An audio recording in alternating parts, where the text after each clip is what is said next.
Dodi lama banget, kita tinggal aja gimana? Iya deh, kita tinggal aja ya. Tapi kita sapa dulu teman-teman kelas 3 di rumah. Halo teman-teman kelas 3 di rumah. Senang sekali Kak Jo dan juga Sinta kembali menemani teman-teman kelas 3 belajar dari rumah. Halo juga kepada ayah dan bunda hebat yang ada di rumah. Terima kasih ya, karena masih semangat menemani teman-teman kelas 3 belajar dari rumah. Sebelum kita mulai, kita berdoa dulu yuk, agar apa yang kita pelajari hari ini bisa bermanfaat untuk kita semua. Berdoa, mulai.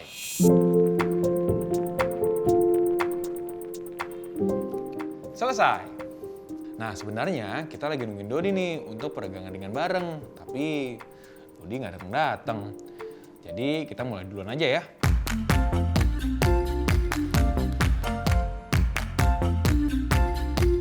Kamu habis dari mana aja? Kok tangannya belepotan gitu? Tadi Dodi habis bikin kejutan buat Kak Sinta. kejutan buat kakak. Kenapa? Kak Sinta lupa ya hari ini hari apa. Ya udah, sekarang kita lihat aja yuk ke belakang. Ayo ikut Dodi. Yuk. Kejutan, selamat ulang tahun Kak Sinta. Hah, Dodi, kamu ngapain sepeda Kak Sinta? Kan katanya Kak Sinta mau punya sepeda baru. Ya udah, Dodi cat aja sepeda lamanya. Jadi baru lagi kan? Kak Jo, sepeda aku. Yaudah, Sinta, kamu jangan nangis dulu. Kan Dodi niatnya baik. Ya tapi kan aku belum tentu suka sama warna-warni kayak gitu. Lagian Dodi juga harusnya izin dulu sama aku. Jadi Kak Sinta nggak suka ya? Padahal Dodi sudah ngecatnya susah payah. Terus Dodi juga beli catnya pakai uang sendiri. Gini deh. Sinta, kamu tenang dulu. Kak Jo punya bacaan tentang kejadian yang mirip seperti ini. Siapa tahu setelah membaca, Sinta jadi berubah pikiran. Gimana? Kalian mau ikut membaca nggak? Mau Kak? Iya deh Kak. Oke, kalau gitu sekarang kita membatik. Membaca itu asik! Dodi cuci tangan dulu ya. Nanti baru kita membaca di dalam, oke? Oke. Yuk. Yuk.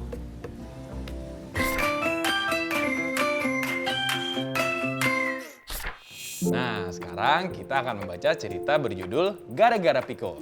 Nanti Kak Jo akan ajukan pertanyaan dari cerita ini. Jadi, simak baik-baik ya.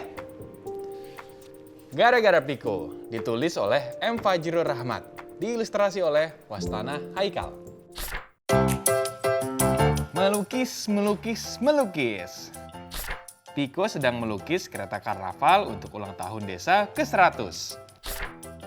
Karena terlalu bersemangat, Piko tidak sengaja menumpahkan cat. Tunggu dulu. Piko pikir ini tidak buruk. Piko punya ide. Dia mulai mencampur warna dengan cepat. Piko lalu mewarnai seluruh rumahnya. Piko mencari benda lain untuk diwarnai. Merah. Piko mengecat rumah Bu Gajah dengan warna merah. Kuning. Piko mengecat genting Pak Kucing dengan warna kuning. Merah muda. Piko mengecat beranda Bu Panda dengan warna merah muda. Hijau. Piko mengecat atap rumah Pak Harimau dengan warna hijau. Magenta. Piko mengecat genta Pak Unta dengan warna magenta. Ungu. Piko mengecat pintu Bu Kangguru dengan warna ungu. Piko sangat senang mewarnai berbagai benda di desanya. Gara-gara Piko, warga desa menjadi kesal. Sesampainya di atas bukit, semua warga desa yang kesal terdiam. Mereka melihat sesuatu yang mengejutkan. Hadiah ulang tahun yang sangat indah untuk desa dan warga desa. Gara-gara Piko, warga desa menjadi senang. Seluruh desa jadi berwarna-warni. Begitu pula wajah mereka. Gara-gara Piko, desa mereka dikenal sebagai Desa Pelangi.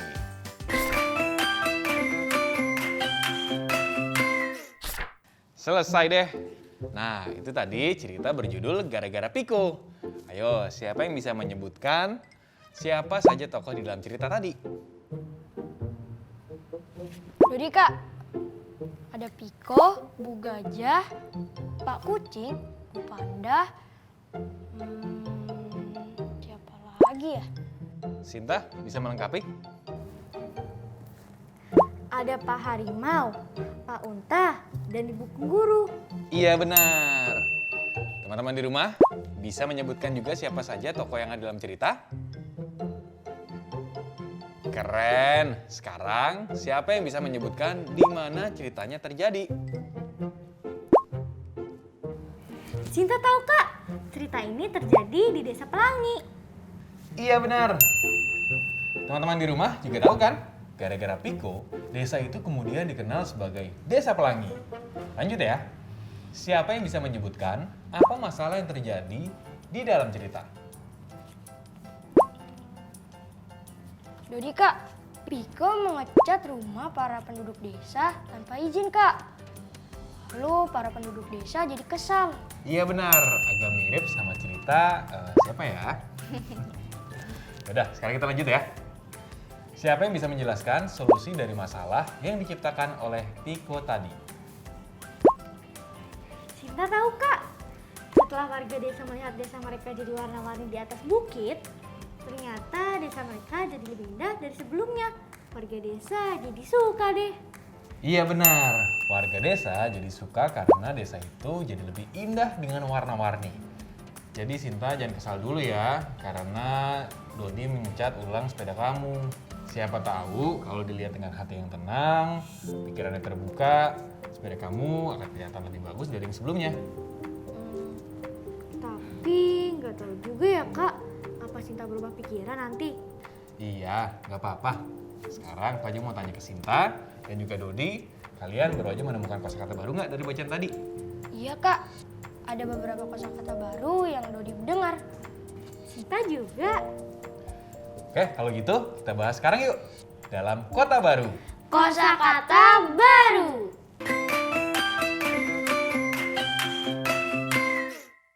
Siapa dulu nih yang mau nyebutin kosakata barunya? Dodi Kak, warna. Warna. Oke. Warna artinya adalah corak rupa. Selanjutnya. Sinta Kak, karnaval. Oke. Karnaval. Karnaval adalah pawai atau iring-iringan dalam rangka pesta perayaan. Selanjutnya. Dodi Kak, cat. Cat. Cat adalah bahan cair dan kental untuk mewarnai suatu permukaan, seperti kayu atau logam. Selanjutnya. Sinta Kak, genting. Genting. Genting adalah tutup atap rumah yang terbuat dari tanah liat. Masih ada lagi? Dodi Kak, gentah. Genta. Oke, genta adalah lonceng besar yang terbuat dari logam. Nah, Dodi, Sinta, ada yang bisa membuat kalimat dari kosakata baru yang tadi? Dodi Kak. Wah, cie, kompakan. Yaudah, siapa nih yang mau duluan? Ya udah, Dodi dulu aja deh. Oke, Dot. Coba kamu buat kalimat dari kata warna. Warna. Piko mencampur warna dengan cepat. Iya, benar. Teman-teman di rumah, perhatikan penggunaan huruf kapital dan tanda bacanya ya. Huruf P dibuat kapital atau huruf besar karena awal kalimat dan merupakan nama orang. Lalu kalimat diakhiri dengan tanda titik karena kalimat berita. Sudah mengerti? Mengerti Kak. Oke, sekarang siapa yang mau buat kalimat lagi dari kata karnaval? Sinta Kak, karnaval. Ayo kita ikut meramaikan karnaval desa kita. Bagus! Huruf A dibuat kapital atau huruf besar karena awal kalimat. Lalu kalimat ini diakhiri dengan tanda seru karena kalimat ajakan. Sudah paham? Paham Kak. Bagus! Teman-teman di rumah sudah mengerti juga cara penggunaan huruf kapital dan tanda bacanya yang benar? Coba praktik di rumah ya. Buat kalimat dari kata cat, genting, dan genta. Nanti diperiksa oleh ayah dan bunda ya.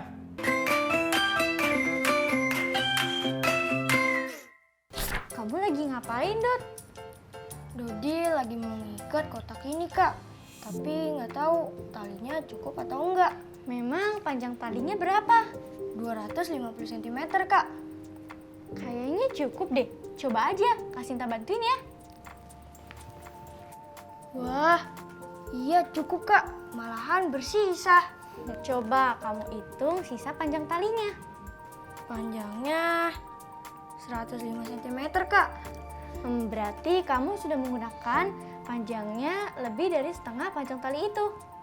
Masa sih? Menurut teman-teman di rumah gimana? Apakah perkiraan Kasinta masuk akal?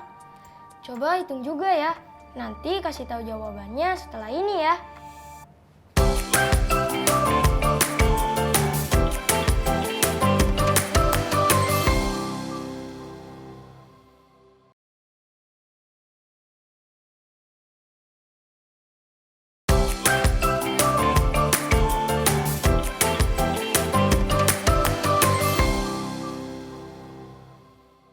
Gimana teman-teman? Apakah 105 cm lebih dari setengah 250 cm? Wah, menurut teman-teman di rumah, perkiraan Kasinta tidak masuk akal. Menurut Dodi juga. Dodi bisa menjelaskan alasannya. 1/2 dari 250 adalah 125.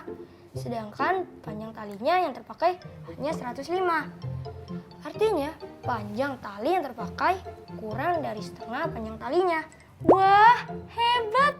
Jawaban kamu dan teman-teman di rumah benar, Dot. Yeay!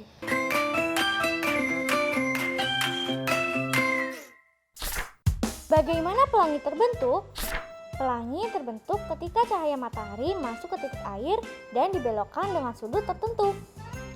Agar pelangi dapat terlihat, harus ada banyak titik air. Maka dari itu, pelangi hanya terlihat saat hujan baru berhenti dan ada banyak titik air di udara sekitar. Sudut terbentuk ketika cahaya dibelokkan. Oh, gitu. Sudut bisa terbentuk saat cahaya dibelokkan oleh titik air. Apalagi ya yang bisa membentuk sudut?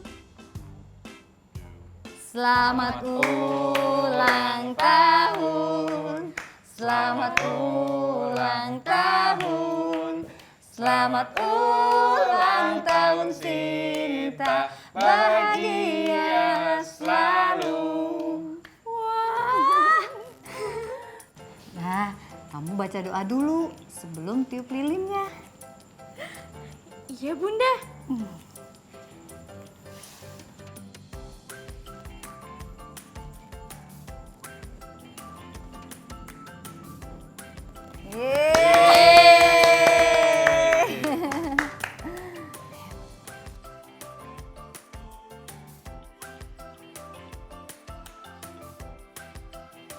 Selamat ulang tahun ya sayang.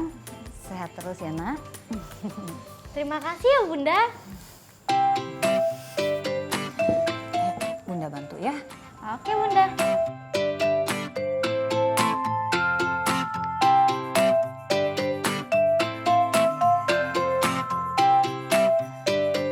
Wah, rainbow cake. Bagus banget. Syukurlah kalau kamu suka. Bunda takut kamu nggak suka. Suka Bun? Ya udah, kalau gitu potongan pertama untuk Bunda. Makasih ya. Ayo Bunda bantu.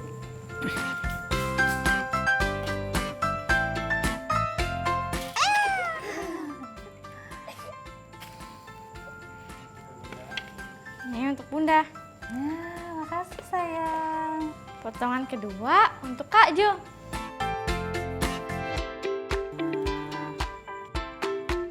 Kasih Sin. Yang ketiga untuk Dodi. Kasih Kasinta. Lalu yang terakhir untuk Kasinta.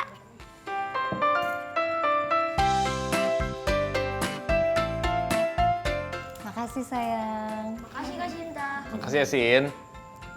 Wah, Kak Jo, lihat deh. Satu potongan kue ini berbentuk sudut ya, Kak? Wah iya, betul juga. Ini sudut berapa, Kak? Ini namanya sudut kurang dari 1/4 putaran. Sudut kurang dari 1/4 putaran. Memangnya sudut 1/4 putaran yang mana, Kak? Sudut 1/4 putaran itu seperti ini contohnya.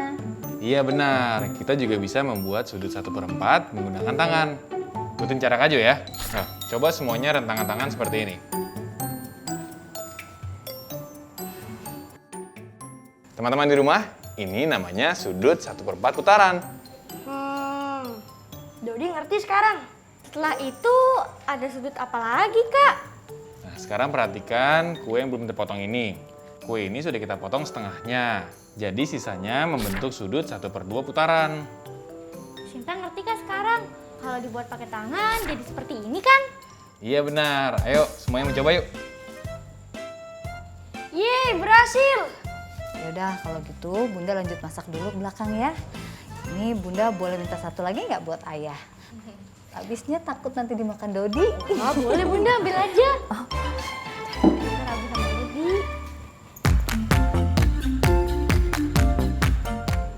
Ini sudut juga bukan sih, Kak? Nah, kalau ini namanya sudut lebih dari 1/4 putaran dan kurang dari 1/2 putaran. Oh, gitu.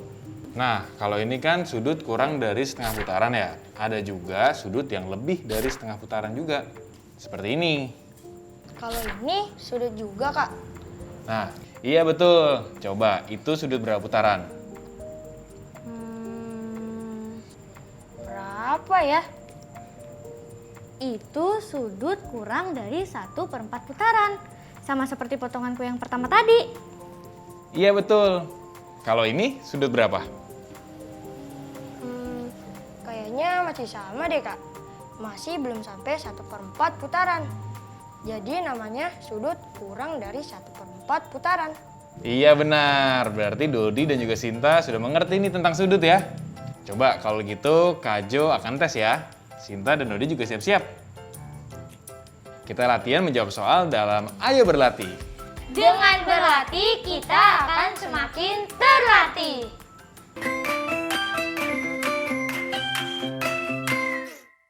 Dodi, Sinta, coba lihat ke arah pintu. Oke. Oke, kita akan latihan menjawab soal sambil praktek ya. Tapi catat dulu pertanyaan dan pilihan jawabannya. Siap? Siap, Kak. Hari ini kamu akan menguji sudut penglihatanmu. Seberapa lebarkah sudut penglihatanmu? Saat menguji, kamu harus melihat ke satu titik di depanmu tanpa melirik ke kiri atau ke kanan ya. Sekarang, catat pertanyaannya di buku kalian. Pertanyaan pertama. Dengan menggunakan kedua mata, sudut penglihatanku adalah A. Lebih dari 1/2 putaran, B. Kurang dari 1/4 putaran, atau C. Lebih dari 1/4 putaran dan kurang dari 1/2 putaran. Sudah dicatat pertanyaannya? Sudah, Kak. Oke, sekarang catat pertanyaan kedua. Dengan menggunakan satu mata, sudut penglihatanku adalah A. Lebih dari 1/2 putaran, B. Kurang dari 1/4 putaran, atau C. Lebih dari 1/4 putaran dan kurang dari 1/2 putaran. Sudah mencatat soal kedua? Sudah, Kak. Tapi gimana ya ngerjainnya?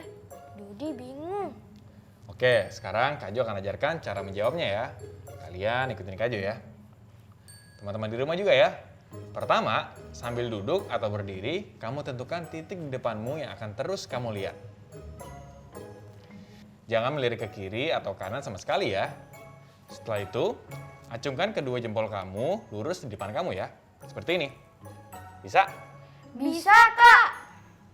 Oke, setelah itu perlahan-lahan gerakan jempolmu melebar ke samping. Terus gerakan jempolmu berhenti jika kamu sudah tidak bisa melihat jempolmu lagi. Nah, saat tanganmu berhenti, itulah sudut penglihatanmu. Jawab sesuai pilihan yang disediakan soal tadi. Untuk pertanyaan kedua, caranya sama. Tapi kamu harus menutup salah satu matamu, lalu ukur penglihatanmu. Sudah mengerti? Sudah, Kak. Teman-teman di rumah gimana? Mengerti juga? Bagus! Coba mulai kerjakan ya. Nanti jawabannya kita bahas sama-sama. Kak Jo akan beri waktu 20 detik ya. Dimulai dari sekarang.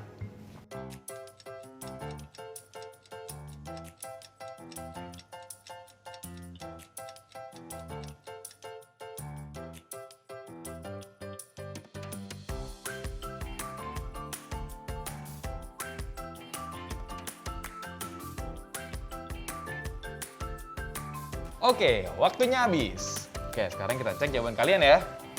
Teman-teman di rumah, cek jawaban juga ya. Ayo, siapa yang mau menjawab soal nomor 1? Jadi Kak, jawabannya C. Lebih dari 1/4 putaran dan kurang dari 1/2 putaran, Kak. Iya, benar. Yeay! Teman-teman di rumah gimana? Menjawab dengan benar juga? Hebat. Oke, sekarang pertanyaan selanjutnya. Coba Sintang jawab ya. Jawaban pertanyaan kedua C. Lebih dari 1/4 putaran dan kurang dari 1/2 putaran. Iya benar. Hebat. Yeay! Teman-teman di rumah gimana? Berhasil menjawab benar juga kan? Bagus. Itu tadi beberapa contoh sudut yang bisa kita temui dalam kehidupan sehari-hari. Kalau teman-teman di rumah perhatikan dengan lebih detail, teman-teman akan menemukan lebih banyak sudut di kehidupan sehari-hari. Seperti ketika teman-teman melambaikan tangan atau saat membuka keran air. Lalu saat teman-teman memantulkan bola ke tembok dan membuka pintu sedikit. Teman-teman akan menemukan sudut kurang dari 1/4 putaran di sana. Jadi, mulailah perhatikan sudut-sudut yang ada di sekitarmu ya.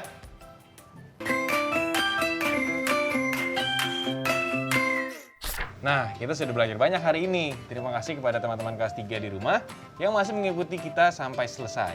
Terima kasih juga kepada ayah dan bunda yang masih menemani teman-teman kelas 3 belajar dari rumah. Teman-teman, belajarnya dari rumah dulu ya. Jangan lupa untuk tetap terapkan 3M. Memakai masker, mencuci tangan, dan menjaga jarak ya. Agar kita terhindar dari penyebaran COVID-19. Kita berjumpa lagi besok teman-teman, di waktu yang sama. Sampai jumpa! Sampai jumpa! Sekarang tetap belajar dari rumah ya teman-teman. Ingat, jaga jarak, rajin mencuci tangan, dan pakai masker agar kita mencegah penyebaran COVID-19. Sampai jumpa!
Halo sahabat Dikbud, di masa kebiasaan baru seperti sekarang ini, ingat selalu pesan ibu. Keluar rumah kalau penting saja ya nak, ingat untuk selalu 3M. 3M itu mudah dilakukan dan bisa mencegah penyebaran virus corona. Menggunakan masker, mencuci tangan dengan sabun dan air mengalir, menjaga jarak. Sahabat Dikbud, kalau kamu sayang keluarga, jangan bawa virus ke rumah ya. Ingat pesan ibu, ingat 3M.